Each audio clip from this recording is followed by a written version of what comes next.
और बात करते हैं आज की बड़ी खबर की। यूपी में चुनाव आयोग की टीम ने 3 दिनों तक अधिकारियों और राजनीतिक दलों से चर्चा के बाद आज प्रेस कॉन्फ्रेंस कर बताया कि ओमिक्रॉन के बीच कोविड प्रोटोकॉल के तहत सभी दल चाहते हैं कि समय पर चुनाव हो।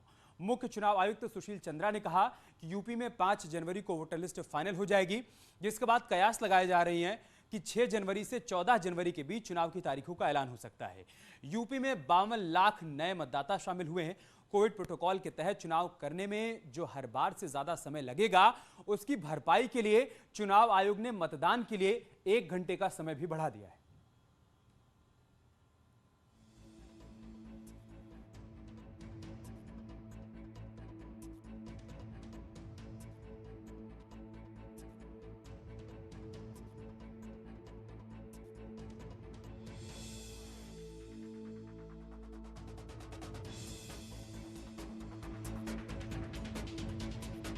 सभी राजनीतिक दलों के प्रतिनिधियों ने ये हम लोगों को बताया कि कोविड प्रोटोकॉल का पालन करते हुए समय पर चुनाव होने चाहिए।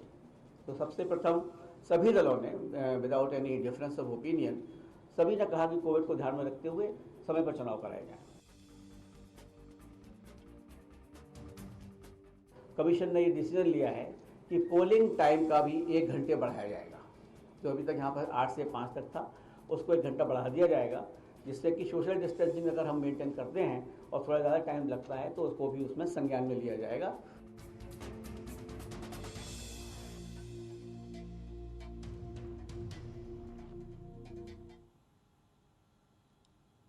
और इस मुद्दे पर चर्चा करने के लिए हमारे साथ खास मेहमान भी जुड़ चुके हैं। ओपी सिंह हमारे साथ जुड़ चुके हैं, प्रवक्ता हैं भारतीय जनता पार्टी के। विजय राठी हमारे साथ जुड़ चुके हैं, आप प्रवक्ता हैं समाजवादी पार्टी के। आसिफ रिजवी हमारे साथ जुड़ चुके हैं, प्रवक्ता हैं कांग्रेस पार्टी के। विजय राठी, में शुरुआत आपसे करूंगा। आप लोग सहमत हैं और तैयार हैं इस बात के लिए कि समय पर ही चुनाव हो?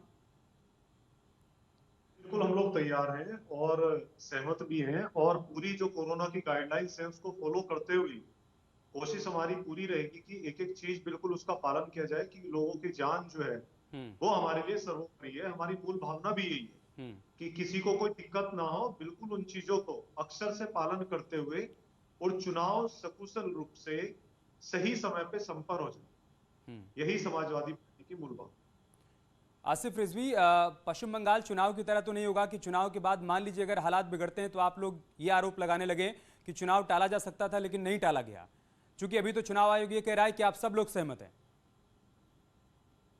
लेकिन कांग्रेस के ऊपर आरोप लगाने में बड़ी जल्दी कर देती है।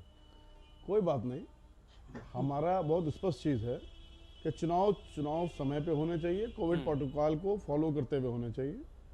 ये हमारा स्टैंड बिल्कुल क्लियर है और मुझे लगता है कि ये सभी पॉलिटिकल पार्टी का चुनाव किसी दबाव के बिना किसी दबाव में अपना कार्य करेगी और चुनाव एक महत्वपूर्ण चीज़ है, उसको होना चाहिए। ओपी सिंह, कम से कम एक बात की तो राहत है आप लोगों को कि इस बार चुनाव के बाद अगर हालात बिगड़ते हैं तो ब्लेम गेम नहीं होगा। लेकिन ये बताइए कि क्या कोविड प्रोटोकॉल का पालन हो पाएगा? क्या अभी तक जो रैलियों से, सभाओं से तस्वीरें सामने आ रही हैं वो तो चिंता बढ़ाने वाली हैं। कहीं पर किसी प्रकार का कोई कोविड प्रोटोकॉल का पालन नहीं किया जा रहा है। देखिए, 2022 के चुनाव के संबंध में जो कोविड की आशंका करते हुए हाईकोर्ट ने जो एक अपील किया था, उस पर सरकार ने तत्काल चुनाव आयोग को यह पत्र प्रेषित किया था कि हाईकोर्ट का ये है और चुनाव आयोग अब इस पर डिसीजन ले कि चुनाव होना चाहिए कि नहीं होना चाहिए। चुनाव आयोग ने 2 दिन मंथन करने के पश्चात सभी के दल मतलब जितने भी दल उत्तर प्रदेश में, सभी दलों ने कहा कि समय से चुनाव होना चाहिए और सबने ये वादा किया है कि कोविड प्रोटोकॉल का हम पालन। देखिए, हमारे पास 2 जिम्मेदारी है। हम एक पार्टी के साथ साथ उत्तर प्रदेश में सरकार में, और 2 वर्षों से लगातार जो ये कोविड का चल रहा है पूरे देश नहीं पूरे विश्व में, उसका किस तरह से पालन किया है, किस तरह से व्यवस्थाएं दी है, किस तरह से जनता की सेवा इस सर्वोपरि है, किस प्रकार से इस प्रदेश की जनता का जीवन ही हमारा बचाना सबसे बड़ा सरकार का उद्देश्य है। सर, इसीलिए मेरा आपसे सवाल है ओपी सिंह जी, इसीलिए मेरा आपसे सवाल है कि ओमिक्रॉन के बढ़ते खतरे के बीच क्या आपको दिखाई दे रहा है क्या कि कहीं पर कोविड प्रोटोकॉल का कोई पालन हो रहा है? आप बताइए, रैलियों में जब लाखों लाख भीड़ आएगी तो आप ये उम्मीद कर रहे हैं कि वो 2 गज की दूरी का ख्याल रखेगी, वो मास्क लगाकर आएगी, या फिर आप लोग रैलियां नहीं करेंगे, लोगों से कहेंगे कि आप घर में रहिए, बस हमारे कामकाज का आकलन करिए और उसके बाद वोट देने आइए? नहीं, ये बात आपने बिल्कुल सही कहा और आपकी आशंका भी बिल्कुल सही है। और इसमें आपने देखा होगा कि चुनाव आयोग के सामने इन पार्टियों ने भी इस बात को भरोसा दिलाया है कि हम कोविड का पालन करते, नियमों का पालन करने के साथ साथ ये भी प्रयास करेंगे। तो हम समझते हैं कि एक के कहने से नहीं कुछ होगा। सभी दलों ने जैसे कहा कि चुनाव कराया जाए, सभी दलों ने कहा कि कोविड के प्रोटोकॉल का हम पालन करेंगे, तो सभी दलों को बैठ के नियम भी बनानी पड़ेगी। ऐसा नहीं कि सरकार कोई आदेश जारी कर दे, कोई फतवा जारी कर दे कि इस पार्टी का इतना, इस पार्टी में इतनी भीड़ होगी। इस पर भी बैठ करके सबको विचार करना होगा और विचार करके पालन करना होगा। वो विचार किया जाएगा क्या विजय राठी? वो विचार किया जाएगा या फिर ये देखा जाएगा कि पहले कौन, पहले आप नियंत्रित करिए, पहले आप कोविड प्रोटोकॉल का पालन करिए, पहले आप रैलियां बंद करिए, पहले आप लोगों से कहिए कि ज्यादा भीड़ इकट्ठा मत करिए, उसके बाद मैं करूंगा? देखिए, हमें एक ही चीज का डर है इसमें, बाकी और किसी चीज का नहीं। और वो डर ये है कि कहीं भारतीय जनता पार्टी की तरफ से डीएम और एसएसपी चुनाव ना लड़ना शुरू कर दें, एसडीएम और डिप्टी एसपी चुनाव लड़ना ना शुरू कर दें, जो अभी जिला पंचायत के चुनाव में हुआ।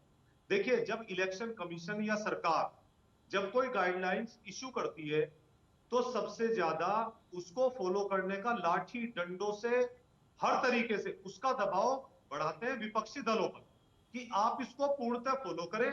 लेकिन हम नहीं करेंगे क्योंकि हम सरकार में, डीएम एसएसपी हमारे लिए काम करेंगे। तो बस इसी चीज का एक डर विपक्षी दलों को इस चीज का है कि जब चुनाव चलेगा उसमें अगर सब लोग पार्टी, और मेन जिम्मेदारी क्योंकि सत्ताधारी है उसकी है, तो किसी को उसको पालन करने में गुरेज नहीं है। लेकिन एक आप जवाब देना चाहते हैं इसका?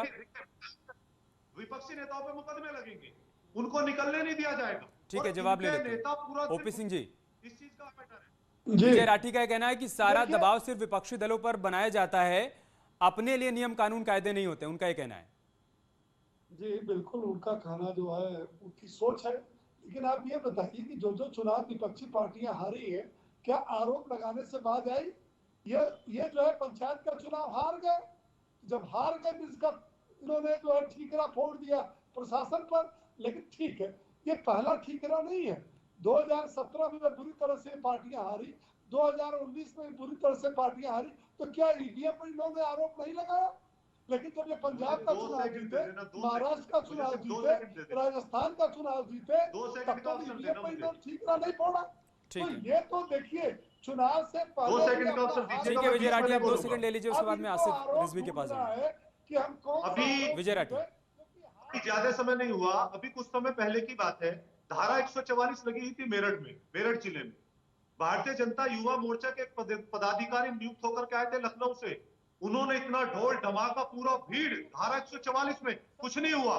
हमारे अगर एक छोटे से मीटिंग कर लें तो उन्हें उठा करके इन्होंने जेल में भेज दिया।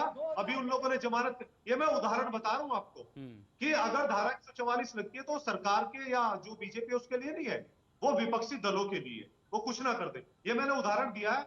मैं उस कार्यकर्ता का, पदाधिकारी का नाम हकीकत यही है आसिफ रिजवी, हकीकत यही है। हम तस्वीरों में चुनाव आयोग के जितने भी अधिकारी हैं उनको तो मास्क लगाए हुए देख पा रहे हैं, लेकिन जितने बड़े बड़े चेहरे हैं किसी भी राजनीतिक दल के, वो हमें मास्क में दिखाई नहीं पड़ते हैं, वो कोई भी हो। तो आप सोचिए कि पब्लिक के बीच में क्या संदेश जाता है। पब्लिक यही तो कहती है ना कि जब ये चुनावी रैलियां कर रहे हैं, ये लाखों की भीड़ इकट्ठा कर रहे हैं, ये मास्क नहीं लगा रहे हैं, मंच पर इतने सारे लोग मौजूद हैं कि मंच ही टूट जा रहा है, तो फिर हम काहे पालन करें भाई?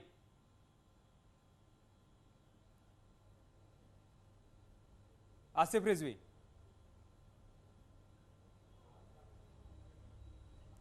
ठीक है, उनको आवाज नहीं मिल पा रही है। ओपी जी, आखिरी में क्लोजिंग कमेंट आपकी तरफ से 10 सेकेंड। ये पब्लिक के मन में ये सवाल तो आएगा ना सर कि आप नहीं करेंगे तो हम क्या करें? बिल्कुल है, इसका पालन कराया जाएगा और कोई नई बात नहीं है, ये कोई ताजा ये नहीं है। इसके पहले 1.5-2 साल से ये मामला प्रदेश में चल रहा है, तो पब्लिक ने भी पालन किया, खत्म करना होगा और और हम उम्मीद करते हैं कि कथनी और करनी में कोई फर्क नहीं होगा। आप पहले आदर्श प्रस्तुत करेंगे और उसके बाद पब्लिक से उम्मीद करेंगे कि वो भी कोविड प्रोटोकॉल का पालन करे। बहुत शुक्रिया आप सभी का हमारे साथ जुड़ने के लिए, इस डिबेट का हिस्सा बनने के लिए। खबरें जारी हैं, आप बने रहे हमारे साथ। नमस्कार।